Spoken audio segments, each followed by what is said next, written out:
Are you wondering why your children behave the way they do? Why it seems harder these days to rein them in, to guide them, or even just to connect with them? Well, the information available to me says you're not alone. Many parents are asking the same questions, sometimes in frustration, sometimes in quiet tears. Now, the truth is, children are not just reacting to the world around them. They are reflecting the world within their homes. They mirror what they see, what they hear, and more deeply, what they feel. And that's why today's conversation matters. We're talking about modeling character for children. So let's unpack the model, the power of parental modeling, the hidden influence of everyday behavior, and the hope that transformation both for the children and the parents is always possible. Joining us this morning is Mrs. Motolani Falabi, who is a clarity coach. Thank you so much for joining us this morning. Thank you for having me. I usually like to start by asking, how bad is it? I'm sorry. The reason I'm asking is, I asked that question that I asked Dr. Nike Adeyemi at ELC of, I think, last year or the year before. How do parents who need parenting parent others? So if these parents are modeling a particular way of life to their children, is it any surprise that we're getting the kind of reactions that we're getting from them? You already answered it. There's no surprise. Garbage in, garbage out. What you model is what you see around. So I'm surprised to myself when I hear parents say, oh, I don't know how this child picked up this behavior. And I'm wondering, I can see the behavior you're complaining about your child right in you already. But you know, oftentimes parents don't look at themselves first. They're most times just pointing fingers. Oh, my child is doing this, my child is doing that. A typical example, I remember myself growing up, and my mother would always wonder why I'm always fighting. You know, any small, whatever is not going my way, I'm ready to fight. I mean, physical fight. And so one of these days, I was in a class, of course, that's where reparenting yourself, learning comes in, where you know that I didn't have it the best way growing up, understanding that there are certain behaviors that you also had picked up that you need to work on, and then relearning.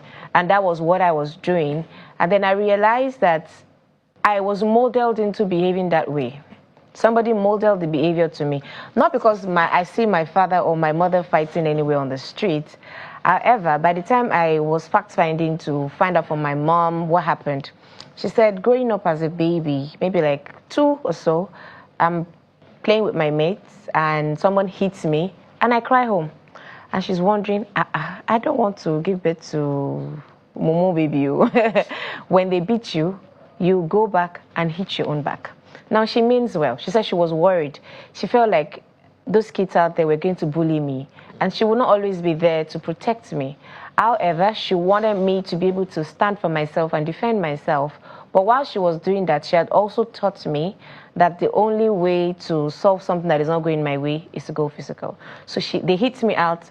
I come home, she hits me and tell me, go back, go and beat your own back. To say, you can't always cry home to me. I need you to be able to defend yourself. Now, she's done that a couple of times, so much that before you hit me, I'm forced to attack. You do something, I'm hitting you back. Now, what I have learned, and I'm telling you as young as 2 years old, so that parents are aware that some of the behaviors that you see in your kids, you want to look back. What are the things that you said to them? What are the things that you've done that you're not even aware of, that has unconsciously modeled the behavior that you're seeing in your kids? Because she wouldn't have thought, okay, me sending you back to defend yourself, I didn't say, you don't know what the end result of that behavior would be, but this is me who, I'm ready to fight anybody. So these are subtle ways where kids pick up behavior from their parents, even without the parents knowing about it. Now, this thing that you have said now, citing the example of your parents, there are many parents who did it and probably still doing it. That is the truth. Mm-hmm. So what does a parent now do if they realize that somehow or the other, they have been passing on negative behaviors to their children. We've had similar cases where a parent will say, that's not what I meant. Oh, yes, I asked you to do this. So I remember a parent saying, I had taught my kids about sexuality education, and I've told them that it's boy, girl, not boy, boy, not girl, girl. And, you know, and I've also told them that when someone tries to touch your private parts, always run away, report to trusted adults, and all of those sexuality education. And she said, I had a case where my boy, another boy, was trying to touch his private parts. Now, I at no point said if somebody is trying to fight, but this boy just felt, no, this must be a predator. You know, they were classmates. Why would you try to, you know, touch my private parts and hit the boy? Now, hitting the boy, of course, school would call what's happening and blah, blah, blah. And the boy says, no, my mommy says that, that's not what I said. You know, the mother had to start reparenting to say, no, that's not what I meant. I meant report. I meant let there be trusted adults. But the boy just felt, but this particular one, I didn't have to. I can handle this. This is my mate. So if you have discovered that there is something that you're trying to model to your kids and it looks like they might have misinterpreted the learnings that you want them to learn, you want to sit with them again and ask what they understood by what you have just communicated to them. So you are that way you have an idea of how they think or how they received what you've passed on to them. So you are talking about what you call the reparenting model now. How does that begin? It's to say, where am I? Identify where you are right now. That's the parents? Yes. Okay. Where am I right now? What am I doing right? What am I doing wrong? What are the behaviors that I've seen in my kids that I'm not proud of? What are the things that I am also struggling with? It's important that we're able to identify where we are at the moment and see, then what do I want? What kind of citizens do I want to push out to the society? Meaning, what kind of kids do I want to raise? What kind of parent do I also want to become myself? Look at where you are, look at where you want to be, and then what is missing in between? Is it that I scream at every situation, something that, because it's something that I hear with a lot of kids to say, my mom or my parents scream at the smallest things that are, they don't think is big deal. But of course, it comes to the emotional intelligence of the parents sometimes. They're probably stressed. They also have not learned to manage their emotions when things are not being done how they want it done, so they're reacting. So what you need to do is, where am I right now? Where am I struggling? Is it that, I don't know how to react or respond when things are not going my way with my kids? Is it that I see certain behaviors in my children and I start agitating? So identify where you are. Also identify what you want and fill in the gap. What do you need? Do you need to go to take a parenting class? Do you need to maybe read a book on effective communication with your kids? Do you need to learn how to be a bit more emotionally intelligent? Do you want to figure out other disciplinary measures that you could use on your kids instead of what you currently use? So it's just you discovering where you're at, where you're going, and what the bridging, the gap should be. That raises another question, because I read a piece that says that a whole load of parents grew up with trauma. And they were traumatized at birth. And they would say something like, I turned out fine, didn't I? And then they now use the same parenting model that today's generation sees as inadequate, but they use the same on their kids. I don't think we have the culture in our part of the world of parents saying, I need to go to a parenting school. So how do we bridge that gap? But we're already seeing the consequence of not wanting to learn how to parent properly. So you have, let's even talk about the parents right now, the millennials, people, the young ones who are beginning to start their own family. Look at how you were parented. Would you have wanted your parents to do things differently? What pain are you taking around? And are you even inflicting on others unconsciously because of the pain that you had gone through? So for someone who had been taught to say, no, you have to fight for yourself, this person is likely one who wants to say, you know what, do me, I do you. every time someone does something to me, I will do my own back. Because it won't just be in physical fighting. It would be that someone had maybe offended you and the person had apologized, but you don't know how to get over it because you've been taught that you must get back to the person who did anything to you. So how well have you turned out? Have you actually looked at the consequences of some of these things that our parents had done to us growing up? You know, I had interfaced with a child who the parents, you know, when there are issues at home, they will usually, you know, turn into a fight. Some form of physical abuse was going on at home. And it didn't look like big deal because even the father, the man himself, had experienced the same. But he didn't think that it was big deal because to him, I turned out well anyways. But unconsciously, you're already doing the same thing that you did not like being done to your mom, to your wife. And then you're already raising a boy who also is not seeing anything bad in what you're doing and is already doing it to his classmates. So then when we start talking about generational cost, that's how is that?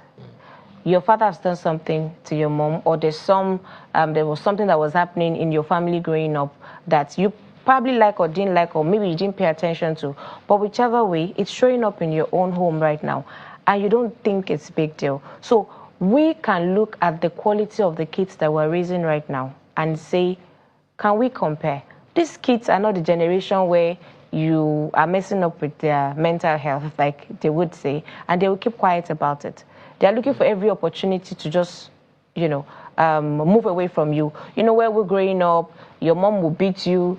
You don't like what is being done, but you are stuck with her in that house. But these kids now have other means, less than 20. They make their own money. They're beginning to say, you know what, if this house is not conducive, I would move. And of course, because the education is also very fast, maybe at 20, they're probably out of school. What you're realizing is young adults are beginning to just disassociate from their parents. No form of connection. How many of the Gen Zs still connect with their parents and let their parents know that this is exactly what is going on? We interface with them and then you hear them say, I'm sorting my own thing out myself because my parents would never get to understand, because my parents would always say, oh, I went through that and you are making a case out of this. It's not big deal. It's big deal to us. At the time, what wasn't big deal to you, it's not a big deal. Okay. So parents need to understand that what we see right now in the society, the kind of kids that we're raising, look at, and even in the workplace, the kind of employees that we have is a reflection of what we've done. So if we're saying, oh, we've not done badly, let's look at the society. That would be what would tell us really whether we have done badly or not. Because how badly behave are the people that you interface with on a daily basis? So I want to ask this question that I've asked before. Because we are talking about how we model for children. I once asked a question, and I'm going to ask you a two-pronged question. Are parents aware that they are leaders to their children?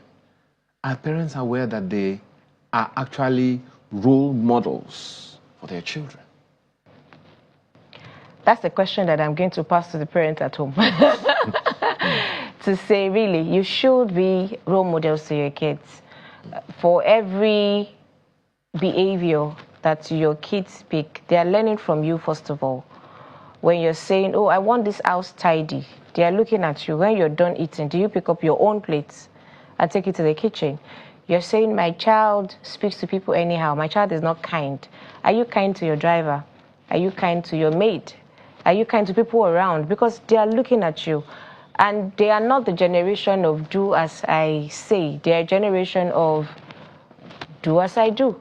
You don't have to say it, but they're looking at you. You're modeling something. And that's why you see your kids do some things and you're like, how did you pick that up? And some parents will say, oh, I know I'm guilty of that. I used to do that, but now I have learned. Maybe you use a word that you should not use, and unconsciously, you're not even aware that your child is around. And one day the child makes the statement and you're wondering, how did you pick that up?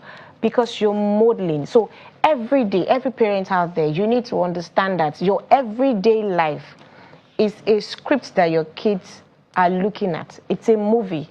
They are looking at how you relate with your partner, In communication, how do you resolve conflict? Does daddy and mommy shout when they're trying to resolve conflict? When things are not going daddy and mommy way, how is it resolved? How kind is daddy and mommy to people around? Do they gossip about other people? Are they people who are hard workers, who are diligent, who are this? They are looking at all of this. So you complain about they're always on their gadgets, but you are also always on your gadgets. With no explanation, you can say, oh, but I'm working. Okay, as far as they are concerned, whatever it is they're doing on their phone, on their gadgets, is also very important. But if there is no moderation to this thing, if you are not being careful or knowing that I have people that I am leading, whether you are aware of it or not, you are leading a set of people in that house. Okay. So there are categories of people that I can call co-parents. Okay. Schools, religious organizations or centers. They all have sections for children. Where is there a balance, a discordance, or an alignment from what you are aware of? I think that parents need to be a bit more involved with all of this co-parents. The schools, the religious houses, the grannies, the nannies, the people that you leave your kids in, that you leave your kids with. If there is a roadmap of this is the kind of kids that we're trying to raise. I understand my child's personality. I understand the tendencies of my child. You're able to relate with everyone that will be co-parenting with you, because whether they are stakeholders in the life of your child, whether you like it or not, your kids are also learning. So you don't just look for a school because a school is close to your house. Have you gone to interview? Who will be the class teacher of your child? What is the culture in the school? Are you partnering with the school? So oftentimes schools will call for PTA meetings and parents don't show up. You're not interested. You feel like you're just paying them. You need to be actively involved in what is happening in the life of your child as it relates to school. Even the religious houses. Who are the teachers who are teaching your kids? You should be worried about what they are teaching your child about God. The person who is teaching your child, does the person even understand the concept of God? Is the person teaching your child religion or spirituality? What is it that... So there has to be collaboration between all the stakeholders, where parents need to champion it and say, my religious houses, who are the people I'm handling my kids to? What are the things that you teach them? What are your activities like? You need to be very involved. So if all parents come together, let's even say a certain stakeholder is not pulling their weight or not doing the things they should do. If all the parents are very involved, you can predict and dictate to say, let's come together. What works best for our kids? And collaborate with all the different stakeholders to ensure that everybody is doing what serves the best interest of the child. So there has to always be an alignment. So that it's not like you are raising a kind of child at home and your stakeholders, schools, are raising another child for you, and then the religious houses are also instilling or modeling something else to your child. You're going to raise a confused child because there is no alignment. Okay, so for parents watching you right now and listening to you, and who are having... There are some parents who say, some children say that their parents don't know them. Yeah. Now, that's an interesting dynamic. I'm not sure many parents will accept that they don't know their kids. Tell us about that. That's so funny because I have, in my work as a teen and a parent coach, I have had teenagers come in with their parents, and you hear parents saying, I know my child so well. And by the time I'm alone with the child, and the child is saying, my mom has no clue about, she doesn't have an idea of who I am, and my dad doesn't know who I am, and I'm looking at this. The kids say, you don't know me. You don't argue with the person, say, no, I know you. This child is just me. You don't know anything. And oftentimes, these kids would show to you the part of them they want you to have access to. But what they're struggling with, the real them, you don't get to know because you're already assuming that you know. But how do you bridge this gap? How do you know your partner more? How do you decide that, oh, I know this person? You spend time with them. You have conversations. Can you do that with your kids too? Don't assume you know your child. From constant, regular conversation, you're able to, from the things that they say, it might not even be expressed. And then how do you react when they say certain things to you?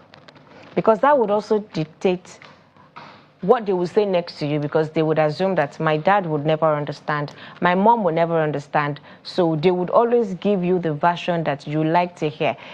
Could you give room to your kids to be themselves around you, where there is no judgment? They could have done something that you're not proud of, but let them know that, yes, I do not approve of that behavior, but I still love you as my child, so that they don't feel like they have to always be 100% put together when they're around you. Don't also forget that these kids want to make you happy. They don't like the fact that you always complaining about certain things about them. They also want to do right. But based on their age or whatever is happening with them at the time, they are behaving the best way that they can. So parents, don't assume that you know your child. Let the child tell you about them. You don't just meet a random person and say, based on what I have seen, based on, you can't say you know your neighbor just by being their neighbor. I've always seen this person, this is why this person, no. Get to engage them. And the best way for you to know them is by engagement. But if you don't, oh, I'm very busy, you could have date time, you could have a walk time. Maybe myself and my daughter, we're going out for a walk, we're going out for a date, or we're trying to try out a new meal. Find that time where you're able to really connect, because a lot of the times the parents think they know, but they don't. Now, one last thing that I want to ask you, so that the viewer knows, and then they know their own responsibilities as well, including those who will see this conversation later. What are the risks we run currently if parents don't model, and I'm putting the responsibility on the parents now. Mm-hmm. Yes, I know that there is a place for the young adults to reborn themselves, if there is anything like that, to re-educate themselves over time. But what are the risks we run as a people, as a nation, if we do not lay the right foundation for these children? And at whatever age, toddler, adolescent, teenage, and even young adults. I think that we are already seeing the consequences of not modeling what is right in the quality of the people that we have right now. So you see the older generation saying, oh, these kids are very disrespectful. This younger generation, they're not resilient. We have modeled something. So when people complain about certain things, I'm wondering, these kids, they didn't drop from heaven. They grew up in a particular home. And there's a statement that I usually would say that we all need to go back to community parenting, where you're collaborating with other parents to ensure that we're modeling, because some parents sincerely do not know how best, they don't know how to. So if you know, collaborate with other parents. If you can hold mini sessions, just conversations, your friends, what are you struggling with? Can we learn together? Because for every bad behavior we allow to go, it's waiting for us. And that's why in the workplace, I consult for organizations, and then you hear them say, oh, this Gen Z, or they're the one who are stressed. Yes, they're very intelligent. Yes, they're very smart, but their attitude to work, you could already see the consequences of not modeling what is right to our kids. And so if we look at what we're experiencing right now, compared to what it was about, say, 10, 20 years back. Now, let's move it forward. In another 10, 20 years, if we do nothing, what kind of citizens would we have? Citizens who are ready to drag someone who is old enough to be their grandfather online with no courtesy of, oh, I don't care.